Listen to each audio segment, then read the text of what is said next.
FPO के गठन से जो अभी आप लोग चर्चा कर रहे थे बाजार की, कि हम माल तो उत्पादित कर ले लेकिन बाजार कहाँ मिलेगी।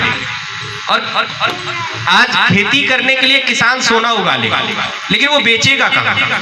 सबसे बड़ी समस्या आती है बेचने के लिए। किसान पैसा भी लगाने के लिए तैयार है, अगर लाखों रुपए किसी खेती में लग रहे हैं तो वो भी किसान लगाने के लिए तैयार है, लेकिन खेती करने के बाद जो माल उत्पादित होगा वो बिकेगा कहाँ। अगर ये निर्धारित हो जाए तो किसान कुछ भी खेती करने के लिए तैयार हो जाए। तो उसी के तहत गवर्नमेंट ने एक प्रोसेस स्टार्ट किया कि एक संगठन बनाया जाए, एक समूह बनाया जाए, जिसके माध्यम से एक से अधिक किसान, मतलब 10, 50, 100, 1000, 500 किसान एक साथ एक समूह में मिलके काम करें और उसकी मार्केटिंग करने के लिए, जैसे एग्जांपल के तौर पे अगर आप मछली की खेती कर रहे हैं, मछली का उत्पादन कर रहे हैं और एक किसान अगर कर रहा है तो मान लीजिए कि उनका एक हफ्ते में 100 किलो तैयार हो रहा है, तो उनको हो सकता है लखनऊ की मंडी पकड़ने में या बनारस की मंडी पकड़ने में थोड़ी सी दिक्कतें हो, लेकिन अगर 10 किसान एक साथ एक गांव में या एक क्षेत्र में या एक संगठन के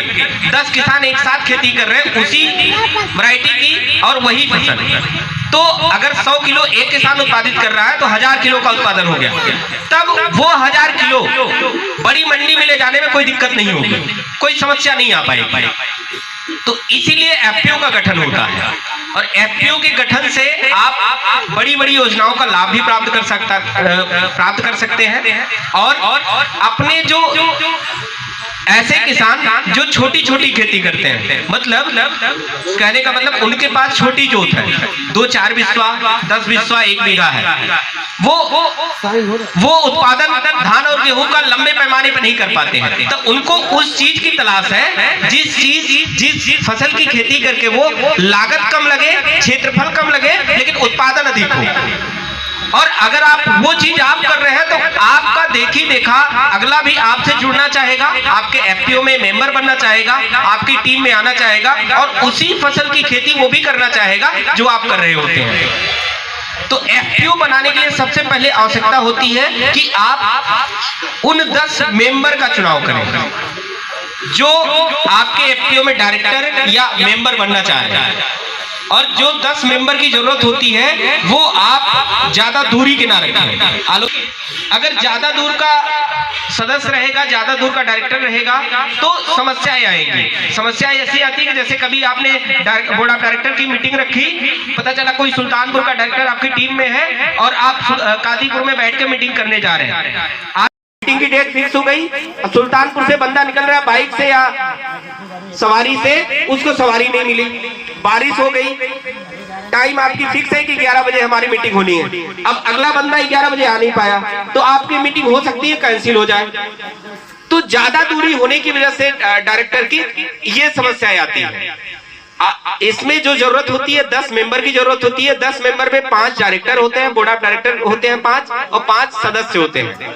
जो 5 बोर्ड ऑफ डायरेक्टर होते हैं इन्हीं के जिम्मे पूरी कंपनी की जिम्मेदारी होती है। जितने भी निर्णय लिए जाएंगे बिना इनके सहमति के, बिना इनके साइन के कोई भी निर्णय नहीं लिया जाएगा कंपनी में। कंपनी रजिस्ट्रेशन के लिए 10 मेंबर का आधार कार्ड, 10 मेंबर का बैंक पासबुक, 10 मेंबर का पैन कार्ड, 10 मेंबर का मोबाइल नंबर, 10 मेंबर का निर्वाचन कार्ड, 10 मेंबर का ईमेल आईडी, 10 मेंबर का फोटो और 10 मेंबर का बैंक के 3 माह का स्टेटमेंट और 10 मेंबर की खतौनी। खतौनी के शर्त भी ये हो सकती है कि जिसके पास खतौनी स्वयं की नहीं है, जैसे आपके नाम खतौनी नहीं है, आपके पिताजी के नाम खतौनी है, तो आप अपने गांव के प्रधान से एक स्वप्रमाणित प्रमाण पत्र बनाएंगे ग्राम प्रधान द्वारा कि ये व्यक्ति यहाँ के निवासी और इनके पिताजी के नाम इतनी, ये गाटा संख्या इतनी खतौनी है। अगर प्रधान प्रमाणित कर देंगे तो वो खतौनी आपके एफपीओ रजिस्ट्रेशन के साथ लग सकती है और आपके पिताजी का नाम आपके आधार में सन ऑफ या केयर ऑफ करके लिखा होना चाहिए। ये डॉक्यूमेंट लगते हैं। रजिस्ट्रेशन का जो प्रोसेस होता है टोटल 25 से 30 दिन का होता है, क्योंकि अलग अलग पोर्टल पे इसका रजिस्ट्रेशन होता है। 25 से 30 दिन का रजिस्ट्रेशन का प्रोसेस होता है। रजिस्ट्रेशन के बाद आपका एमओए मिलता है, एओए मिलता है, टैन मिलता है, कंपनी का पैन मिलता है, बाइलाज मिलता है और कंपनी का इनकॉर्पोरेशन सर्टिफिकेट मिलता है जो कि भारत सरकार द्वारा अप्रूव्ड होता है। इतने डॉक्यूमेंट्स मिलते हैं इन डॉक्यूमेंट्स मिलने के बाद फिर आप बैंक में खाता खोलेंगे।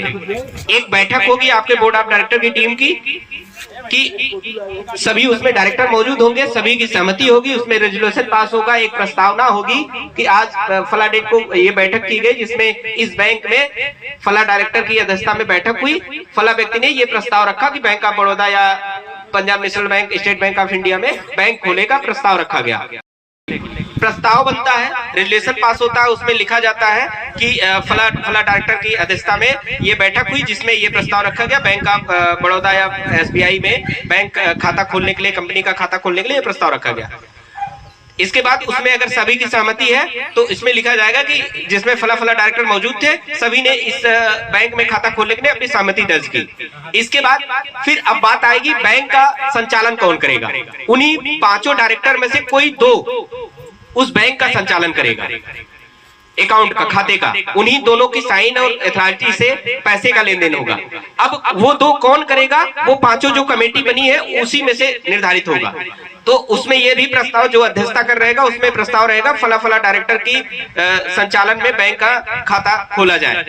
अगर सभी की सहमति है तो उसमें उसके नीचे सभी की साइन, सभी की मोहर लगेगी। इसके बाद उस रजिस्टर की फोटोकॉपी, आप जिस बैंक में जा रहे हैं खाता खोलने, उस रजिस्टर की फोटोकॉपी, सभी डायरेक्टर का आधार, बैंक आधार और पैन कार्ड और मोबाइल नंबर, फोटो, केवाईसी जिसको बोलते हैं, ये आप लेके जाएंगे बैंक में। और जो दो संचालक है जो संचालित करने जा रहे हैं खाता, उनका पूरा डिटेल बैंक में जाएगा। बैंक भी खाता खोलने के लिए 2-3 दिन का समय लेती है। कभी कभी